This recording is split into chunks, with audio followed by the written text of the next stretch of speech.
The sinking of the Titanic on her maiden voyage has a special place in the history of Southampton, a major port in southern England. 80% of the crew called the city their home, and the vast majority never came back.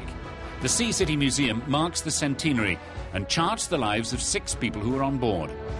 Walter Fredericks was a coal trimmer who was expecting to earn a little over £5. That's €6 for the entire journey.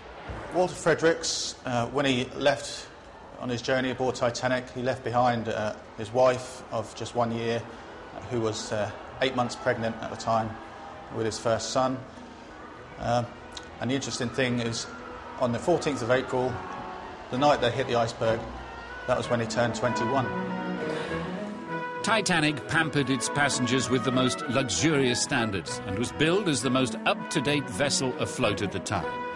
But for all of its state-of-the-art technology, transatlantic communications weren't good enough for those left behind. 100 years ago, people relied on information such as newspapers, and my great-grandmother would have heard about the sinking of the Titanic from the newspaper, but didn't have any news about her husband. Did he survive? Had he gone down with the ship?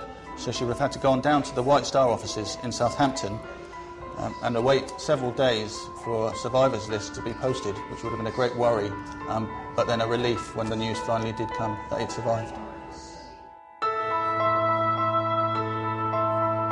3/4 of Titanic's crew were sadly lost at sea. Fortunately for Walter Fredericks, he wasn't one of them. He was one of the lucky ones and managed to make his escape in lifeboat 15 as he was ordered into the boat in order to row the passengers to safety.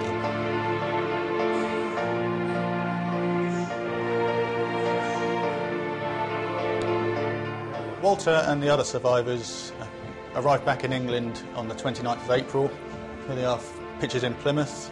From there they had to give a statement to the Board of Wrecks, and then they were placed on the train back to Southampton, where Walter had a happy reunion with his wife Ethel, and 10 days later they had their baby boy, Walter Jr., so a happy ending for him.